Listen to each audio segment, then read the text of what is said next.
After starting out the season 3-2 and seeing their head coach fired, the Ed Orgeron-led Trojans have made a complete 180. USC has won 5 of its last 6 games, including their most recent win over Stanford. True. Is it far enough? Yes.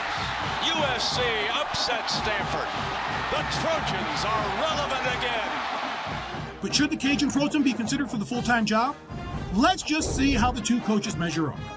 Under Coach O, the Trojans are averaging more points per game than they did under Lane Kiffin, more yards per game, and have a better conference record. Pop quiz.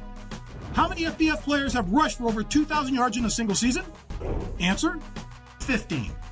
And if Andre Williams of Boston College can hit the century mark in each of his last 2 games, he will join the class of 2,000-yard rushers that includes Marcus Allen, Ricky Williams, and Barry Sanders.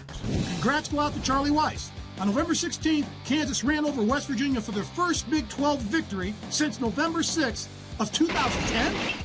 The victory snapped a 27-game conference losing streak, which ties the 6th worst in FBS history. Rock Chalk Jayhawk coach. Duke is the only team in the ACC Coastal Division that controls its own destiny. And with a win this Saturday, the Blue Devils will earn their first 9-win season since 1941. That's 13 years before current head coach David Cutcliffe was born. And now it's time to play RG3 or Bryce Petty. First question, who has thrown for more yards per game, RG3 or Bryce Petty?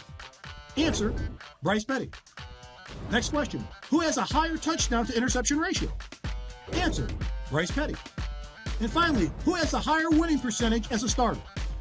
Answer, Bryce Petty. We'll see if the Bears quarterback can bring another Heisman Trophy back to Baylor. Time for stats that matter and stats that don't. First, stats that matter. Scoring percentage. The top 5 teams in turning possessions into points are Florida State, Baylor, Ohio State, Texas A&M, and Oregon. Their combined record, 46-3. And stats that don't.